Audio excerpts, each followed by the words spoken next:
কুষ্টিয়ায় অগ্রণী ব্যাংকের টাকা জমা করতে গিয়ে নূরজাহান খাতুন নামের এক ভিক্ষুক নারীর সঞ্চয়ের ৯৩,০০০ টাকা নিয়ে পালিয়েছে এক প্রতারক। রবিবার ২৬শে জানুয়ারি দুপুর ১২টার দিকে প্রকাশ্যে ব্যাংকের ভিতরে এই ঘটনা ঘটে।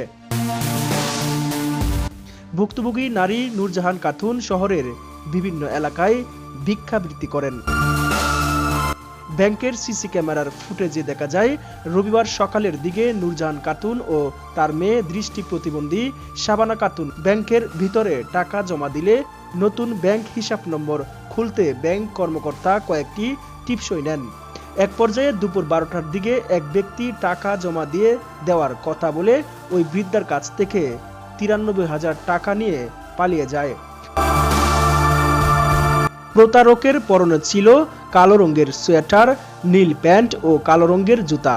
এই ঘটনায় ভুক্তভোগী নূরজাহান খাতুন বলেন, স্বামীর মৃত্যুর পর থেকেই শহরের হরিশঙ্করপুর এলাকায় মা মেয়ে একসঙ্গে থাকি।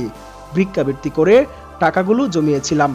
রবিবার নতুন ব্যাংক হিসাব খুলতে টাকাগুলো রাখার জন্য সকালে ব্যাংকে যাই। এরপর ব্যাংক কর্মকর্তারা কয়েকটি টিপসই নেন। পাশে দাঁড়িয়ে থাকা ওই প্রতারক জমা দেওয়ার কথা বলে আমার কাছ থেকে ৯৩,০০০ টাকা নিয়ে পালিয়ে যায়। কান্নাজড়িত কণ্ঠে ভুক্তভোগী নারী আরও বলেন, শেষ সম্বলও নিয়ে গেল প্রতারক। আমি পুলিশ প্রশাসনের কাছে দাবি জানাই, মানুষের কাছ থেকে নেওয়া ভিক্ষাবৃত্তি করে আমার এই গচ্ছিত টাকাগুলো উদ্ধারে কাজ করবেন। এই টাকাগুলো পেলে আমি আমার দৃষ্টি প্রতিবন্ধী মেয়েকে নিয়ে জীবনযাপন করতে পারবো।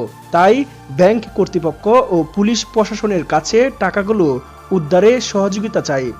এ বিষয়ে অগ্রণী ব্যাংকের কুষ্টিয়ার জ্যেষ্ঠ প্রিন্সিপাল অফিসার মোহাম্মদ আলমগীর হোসেন বলেন, বিষয়টি খুবই দুঃখজনক। তাৎক্ষণিকভাবে পুলিশকে বিষয়টি জানানো হয়েছে। পুলিশ এসে সিসি ক্যামেরার ফুটেজ নিয়ে গেছে। এই বিষয়ে কুষ্টিয়া মডেল থানার ভারপ্রাপ্ত কর্মকর্তা ওসি শিহাবুর রহমান গণমাধ্যমকে বলেন, ভুক্তভোগী নূরজাহান খাতুন থানায় জিডি করেছেন। বিষয়টি তদন্ত সহ চোরকে ধরতে পুলিশ কাজ করছে।